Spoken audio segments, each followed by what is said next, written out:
அனைவருக்கும் வணக்கம். இன்றைய பதிவில் திருக்கணித பஞ்சாங்கப்படி 1/6/2026 வைகாசி மாதம் 18ஆம் தேதி திங்கட்கிழமை இரவு 1:50 மணிக்கு குரு மிதுன ராசியிலிருந்து கடக ராசிக்கு பயிற்சி அடைகிறார்.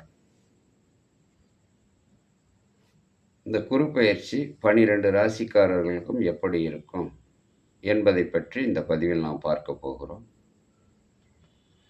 அதற்கு முன்னால் இந்த குரு பயிற்சி பற்றி ஒரு பாடல். சென்மராமர் வனத்திலே சீதையை சிறை வைத்ததும், தீதிலார் ஒரு 3 துரியோதனன் படை மாண்டதும், இன்மை 8 வாலி பட்டமிழந்ததும், ஈசான் ஒரு 10 தலையோட்டில் இறந்துண்டதும், தர்மபுத்திரர் 4 வனவாசம் போனதும், சத்திய மாமுனி 6 இருக்காலிலே தலை போண்டதும், வன்மையுற்றிட ராவணன் முடி 12 வீழ்ந்ததும் அப்படின்னு பாட்டு இருக்கு. இதன் பொருள், குரு 1, 3, 4, 6, 8, 12, 10 வந்தால் பெருந்துன்பம் என்று சொல்லப்பட்டிருக்கிறது.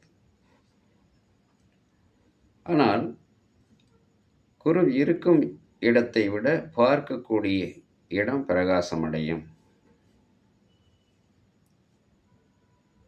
குரு பார்வை 5, 7, 9 இடங்களுக்கு படுகின்ற காரணத்தினாலே துன்பங்கள் குறையும், யாரும் பயப்பட தேவையில்லை என்பதை மனதில் கொள்ள வேண்டும். குரு ஒரு சுபக்கிரகம். அந்த சுபக்கிரகம் நன்மையைத்தான் செய்யும்.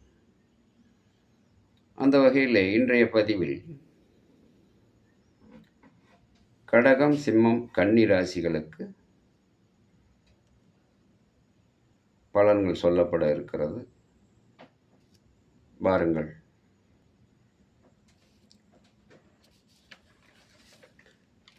குரு ராசியிலே வருகின்ற பொழுது முன்னேற்றம் தடைபடும், கொடுத்த பாக்கி பணம் திரும்பி வராது, காரியம் தடைபடும், மனக்குழப்பம், தடுமாற்றம், ஏமாற்றம் வரும், கணவன் மனைவி கருத்து வேறுபாடு வரும், மனைவி மக்கள் பிரிய நேரிடும், பெண்ணால் அவமானம், அவப்பெயர் வரும், செய்யும் வேலைக்கு காசு வராது, கொடுத்த பணம் பொன் பொருள் கிடைக்க தாமதமாகும், செய்யும் வேலையில் பொறுப்பும் கவனமும் தேவை, செய்யும் தொழிலே நல்லது, மாற்று தொழில் வேண்டாம், குற்றம் குறைகளில் ஈடுபட்டால் வம்பு வழக்கு, கோர்ட்டு கேஸ் வரும் அப்படின்னு சொல்லப்படுறது. ஆக குரு ராசியில் வந்தால் இந்த கஷ்டத்தை எல்லாம் கொடுக்கும் அப்படின்னு சொல்லப்படுது. ஆனால் குரு ராசியில் வந்தால் கூட அந்த பார்க்கக்கூடிய இடம் சிறப்பு பெறும். குரு 5ஆம் பார்வையாக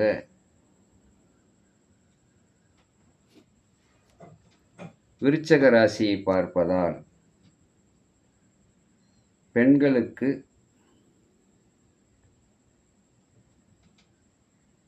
மறைமுக நோய் நொடி விலகும், புத்திர சந்தான சௌபாக்கியம் கிடைக்கும், பூர்வீக சொத்து பிரச்சனை தீரும், புத்தி தெளிவு பெறும், இருக்கின்ற வேலையில் இருக்கக்கூடிய கஷ்டங்கள் விலகும். குரு மகர ராசியை 7ஆம் பார்வையாக பார்ப்பதால் நட்பு வட்டாரம் நல்ல முறையில் இருக்கும், திருமணம் கூடி வரும், ஆணுக்கு நல்ல மனைவி அமைப்பும் பெண்களுக்கு நல்ல கணவன் அமைப்பும் ஏற்படும்,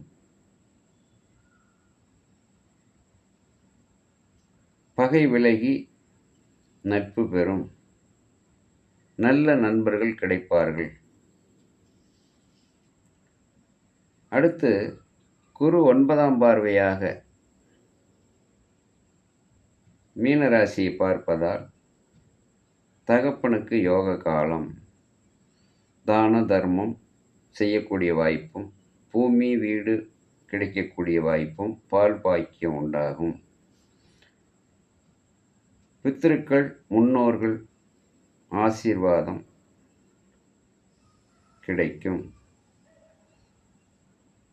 தந்தைக்கு தொழில் வேலை நன்றாக இருக்கும்.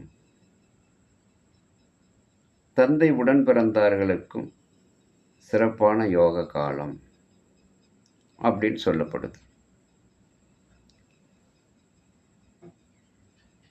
இந்த குரு பெயர்ச்சியில்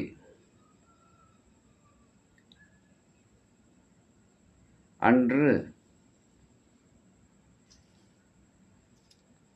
தட்சிணாமூர்த்திக்கு விளக்கு போட்டு வணங்கி வந்தால் அந்த துன்பங்களெல்லாம் விலகி சுபிட்சமான வாழ்க்கை இந்த ராசிக்காரர்களுக்கு வரும்.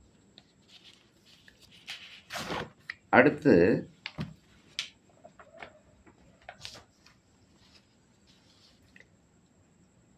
குரு பெயர்ச்சியால் சிம்ம ராசிக்கு ஏற்படக்கூடிய பலன்கள்.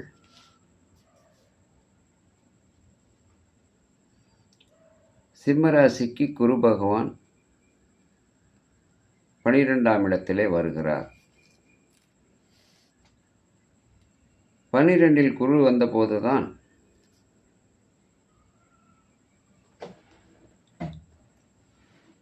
பல்வேறு பிரச்சனைகள் ராவணனுக்கு வந்தது, மாண்டான் என்றெல்லாம் சொல்லப்படுகிறது. நோய் நொடி பீடை பிணி வரும். தொழில் தேக்கம் வரும். இடம் மாறுதல் வரும். எதை செய்தாலும் தொட்டாலும் விரயத்தை கொடுக்கும். நஷ்டம் வரும். உடல் நலம் மனநலம் பாதிக்கும். இது ராசிக்கு 12இல் குரு வருவதால் சொல்லப்படக்கூடிய கருத்துக்கள். 12இல் குரு இருந்தாலும் அவர் பார்க்கக்கூடிய இடம் பிரகாசம் அடையும். குரு 5ஆம் பார்வையாக 4ஆம் இடம் விருச்சிக ராசியை பார்ப்பதால் பெண்கள் சார்ந்த மறைமுக நோய் குறைந்து உடல் நலம் மனநலம் சிறப்பு பெறும். பூமி காணி வண்டி வாகனம் வீடு பிரச்சனை தீரும். தாயின் உடல்நிலை சிறப்பு பெறும். குரு 9ஆம் பார்வையாக ராசிக்கு 8ஆம் இடம் மீன ராசியை பார்ப்பதால் ஆயுள் தோஷம் நீங்கும். நோய் நொடி பீடை பிணி வம்பு வழக்கு பிரச்சனை தீரும். வறுமை துன்பம் நீங்கும்.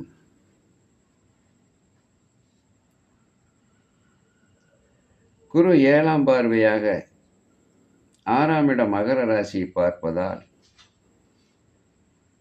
பகைவர் தொல்லை அகலும். பிரச்சனை கேஸ் வம்பு வழக்கு தீரும். கடன் நோய் தீரும். பீடை பிணி ஒழியும். வேலை வாய்ப்பில் உள்ள பிரச்சனைகள் அகலும். சிலருக்கு இடம் மாறுதல் வரும். அந்த இடம் மாறுதல் அவர்களுக்கு நல்லதே. குரு பயிற்சி அன்று இந்த ராசிக்காரர்கள் தட்சிணாமூர்த்திக்கு விளக்கு போட்டு வணங்கி வருவது சிறப்பு.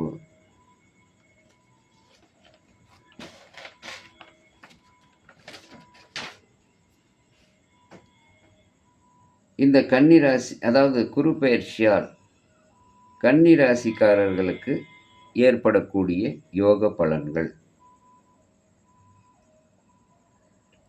குரு கன்னி ராசிக்கு 11ஆம் இடமான கடகராசியில் வருவதால் திடீர் அதிர்ஷ்டம் யோக காலம். தொழிலில் லாபம் கிடைக்கும். நினைத்த காரியம் வெற்றி பெறும். பண வருவாய் உண்டாகும். மூத்த சகோதர சகோதரிக்கு யோக காலம். புத்திர சந்தானம் கிடைக்கும். பூர்வீகம் வளர்ச்சி உண்டாகும்.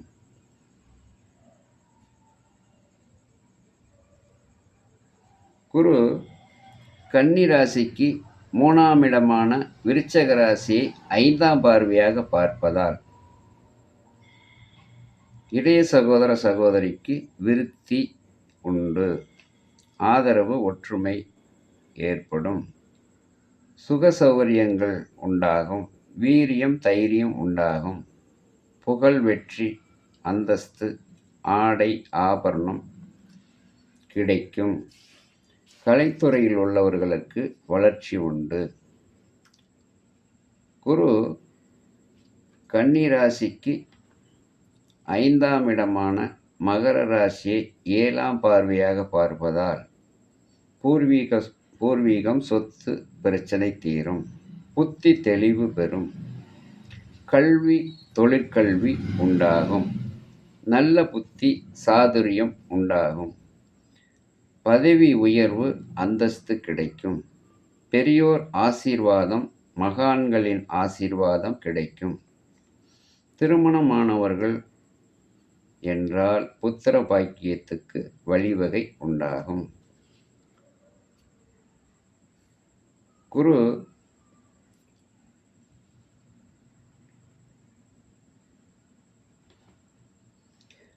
கன்னி ராசிக்கு 7ஆம் இடத்தை 9ஆம் பார்வையாக மீன ராசியை பார்ப்பதால் தாமதமான திருமணம் நடக்கும். நண்பர் தோழி உதவி நட்பு கிடைக்கும்.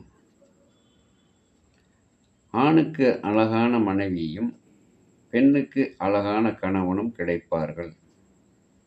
சொத்து சுகம் உண்டாகும்.